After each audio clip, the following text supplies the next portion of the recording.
Hello and welcome to the Limitless Landscapers podcast. I'm Charlotte. And I'm Paula. And today we're talking about where we failed in marketing Paula's design and landscape business and what it taught us. So some really good takeaways for you. We'll see you after the intro. As the co-founders of the Landscaper Circle, we help you get more money, time and freedom to become limitless.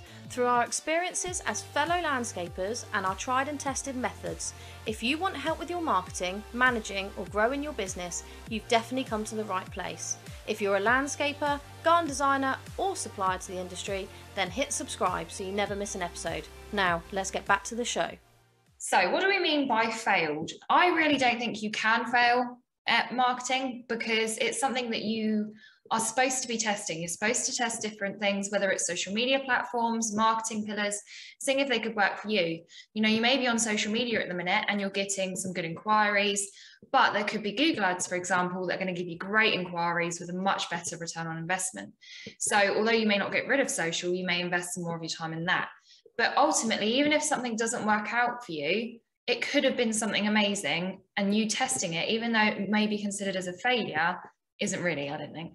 No, absolutely agree with this, 110%. There is no failure. It's just, isn't it called, it's just an opportunity to improve, learn and move forward. So there is no failure, really. And I think I want to start off with when Paula was growing the business and we had to hit, I think it was like 100 leads. Oh, more than that, Charlotte. More than that. I think it was 160, I think it was. Yeah, something like 160 inquiries to get the target and the amount of projects that we needed to sustain the design and landscaping business.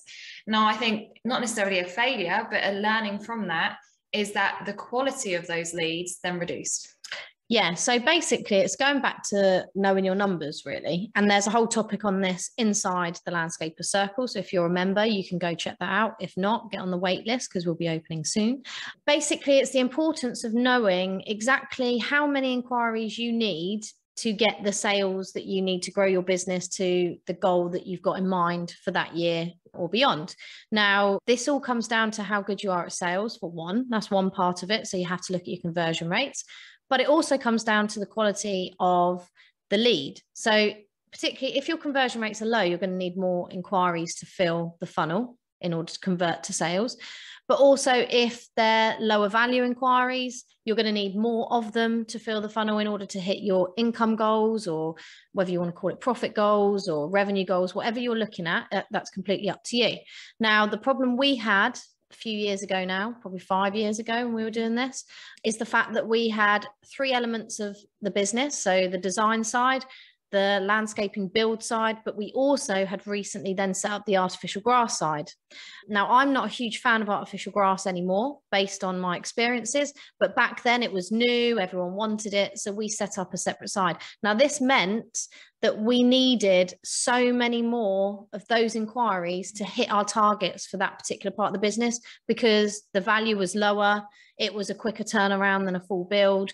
And this did impact on the kind of marketing we were doing and the quality of leads we were getting. Yeah, and I think as well, the second maybe failure or thing that we've experienced over the years is because of the amount of leads that you want to bring in, or you want to try all these different things, it's trying all these different things all at once and not really giving anything the time and attention it deserves.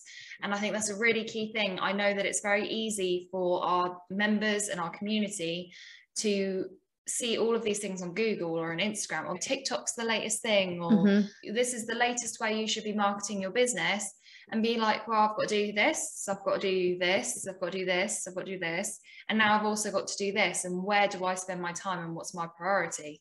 And that's why we always say, review where you are now, and do you have time to add something else in, or are you better off outsourcing it, or are you better off canning off some of the existing marketing you've got because it's not bringing in those inquiries? And I think this all leads back to knowing your numbers, because you need to know what your goals are that you're looking to achieve in order to know what are actually good quality inquiries. Is it the value? Is it the type of person that doesn't give you any hassle? Is it the area you want to work in? I don't know, that's for you to decide, but you need to look at what's bringing in the quality of inquiries that you want more of. So for instance, if you want more design work, and you're only getting small gardens, courtyard gardens, but then you finally do something marketing wise and it brings in a huge garden that you're looking to work more of, and you enjoyed it, and that's the kind of thing you want to do, then you need to look at what brought that in and what's different to that piece of marketing that made that perfect inquiry come in, because then you do more of that and you can the other stuff. Yeah, and I think a lot of people as well can fall into the trap of social media is free. So I have to put all my time into that. But your time is money. So yes, maybe Google ads or Facebook ads costs you an X amount of pounds per lead. But if they're bringing you in inquiries that are selling thousands of pounds worth of landscaping build jobs, then that's a really good return on investment. It's probably in line with what you're spending in your time on social media anyway. And I know we love social media, but it's just looking at all the different ways, as Paula says, looking at where those good inquiries have come from and analysing. And I think if the one thing you can take away from this is analysing and reporting, because I feel like that's something that we've now really nailed, but years ago was something we never did it. We just it was like shooting a gun in the dark. We kind of knew who we wanted to go for, but it was a scattergun approach. There was no real strategy behind it. It was just, we have to get 160 leads in. You need to just find those leads from anywhere. And I think as well, there's the other failure, if you want to call it that, is there was no funnel. And we've talked about funnels before, where everyone has awareness, so they kind of heard about your business once or twice, and then they kind of become interested, they have the desire, and then they take that action to become an inquiry or the sale. Now, there's normally a path you do to lead that. So now, for example, obviously Paula's got social media and those various things for awareness. Then interest could be something like the brochure download. Yeah, that which is getting really good hits at the moment. Yeah, brochure download where they can request a poster copy or PDF. So we've talked about this before. We'll link in the show notes an episode called Lead Magnets, and that's something free that's of value to them that ultimately gives them your contact details and means you can then email them with a follow-up sequence like Paula does. And then a lot of people then convert into inquiries, and they go through that stage. There's a stage-by-stage process from which you're going to take them from that initial hearing about you through to the sale. Yeah, and a good point on that is I've just had the first confirmed sale directly from a brochure. Now, the brochure, just as an aside, it's quite interesting and exciting for me because it's a success, it's a win. A lady requested the printed brochure. So, of course, I've had these brochures printed. They're not cheap because I want it to look like my company. It's fully branded. Well, it looks high end. It's awesome. It showcases our work, and it also, more importantly, details what they can expect if they want to work with me and my company. And I had my first confirmed sale of that. So from that brochure, she booked a site visit. From that site visit, she booked a design. From that design, she's booked the build, and we've just had all our confirmation paperwork in. So for me, what is the return on investment on that is really good. When initially I was looking at like, oh, it's a few £100 to print these brochures, plus it cost me £1.08, I think, to send each brochure out in the post because they're A4. And you know, you have to factor in these, you have to be mindful of these costs, but also be mindful that we are actually selling a really expensive product or service, or product and service, really, if you include all the materials and labor that goes into it. You are selling a quite expensive item, high investment item. So actually spending what, £3 on that, which is the print for that brochure plus the postage, it's not a lot really when she's spending, I don't know, 25, 30 grand with us. So you've got to be mindful of that. And I think that's an interesting point to bring up. If you are looking at things and thinking, oh, it's out of budget, or I don't want to spend that much money, think about what you're actually asking the client to spend with you and see if it's worthwhile. And if you're doing things like sending out a postal copy, so obviously Paula's tracking on an inquiry per inquiry basis, but what's also good is 6 months, a year down the line, looking at, right, how many people completed the form, how many people then follow up inquired, or how many people, so you can see how effective that is. Do you need to tweak it? Is it people are visiting the page and then they're not filling out the form? Or is it that they're filling out the form, receiving the brochure and not doing anything afterwards? Are they opening the follow-up emails? But then also you can work out, right, how much has overall this brochure cost us with sending, with postage, with packaging, and how many leads and sales did it bring in? So therefore, what was the cost per person? And it comes into, again, numbers, which we've spoken to our members about before, which is cost per sale. So with ads, with anything, how much is it costing you to bring in that sale? Well, yeah, and also the lead initially, because obviously it'll be a higher cost per lead, lower cost per lead, higher cost per sale, because you'll be bringing in, ideally, more leads and lesser sales. Another failure in marketing that I've done, and there's been many, is magazine ads. Now, I'm all for magazine ads, but what you've got to be prepared for and do is to run it for a long period of time. You can't, the problem and failure I feel for mine was you expected it to work in the first run, whereas really you'd be better off booking in for 6 months onwards to really give it a good go for people to actually see you. The other thing to be mindful of is the areas it's being dropped into. So is it just a leaflet or is it a printed magazine which goes out? Now, who's actually reading it? Again, these are things which I think helped with the failure of that particular marketing avenue. I mean, I don't regret anything because we're testing and trialing things all of the time, but also seeing who else is in there, because what I started to find was we were the high-end landscapers and there was no other one like me in there.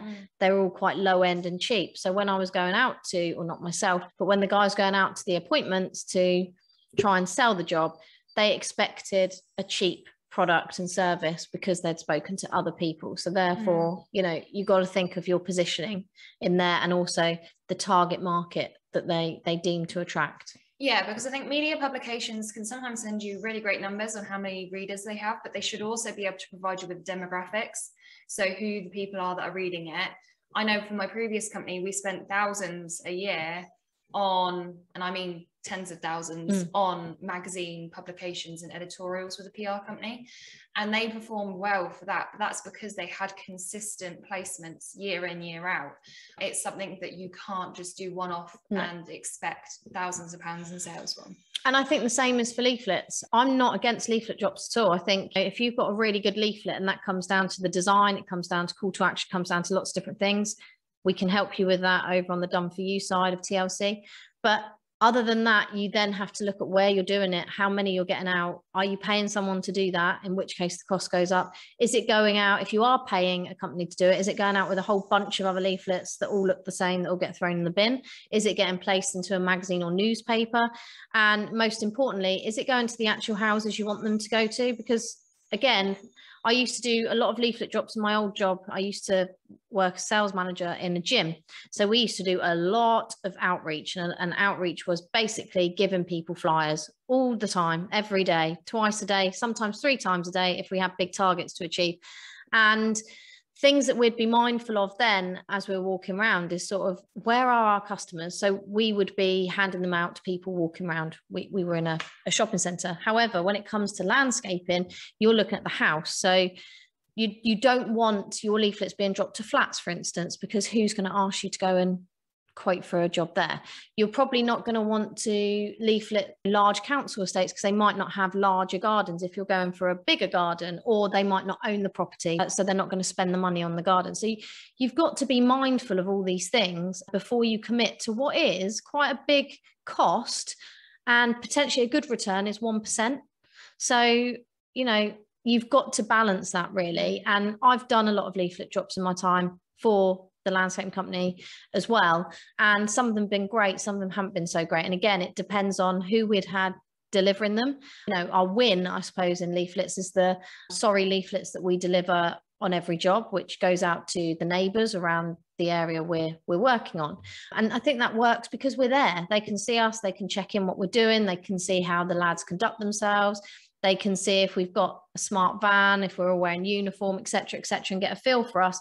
Then they get to see the finished job because it's not far away. So again, that's not a failure. That's quite a win on the flip side of doing leaflets. Yeah, and I think that's why I say it's failures, but it's not really, because you've evolved and you've learned things from them. And if you're going to do those leaflet drops, the thing I can say is, thinking back to the brochure, go for more than less. Go for a more expensive, but something that stands out, because you're going to get a better return on investment than sending through a white A5 flyer with a couple of pieces of text on, because people are just going to chuck it. We could talk about leaflets and ads all day long, because there's so many that I see that are shocking. And if I was a customer, I would probably just throw it in the bin. But that could be another podcast episode if you guys want that. That's an interesting one. I'd say another failure that springs to mind is Google Ads. Now, we've had failures and massive wins on Google Ads, but what you have to be prepared for is you will spend money, probably hundreds, per month, if not more. Depends on your budget, depends on what you're doing with the Google ads. I think the failures was when we just started haphazardly doing it ourselves. That was way back in the beginning, many years ago, before we'd really had any proper training. We used to dabble in it, not get much return at all, spending a couple of £100 a month probably at most. But again, part of the failure was probably I didn't spend enough sometimes. So I'd probably spend like £50 in the month. You're probably not going to see anyone. You need like a certain level of investment. And I think even when, you know, I've done Google Ads training, it takes up a lot of time if you're going to do it right, or you don't have certain systems in place. So we know for now that Paula's always going to outsource. Yes. Because actually return on investment is so much better because it's an effective campaign.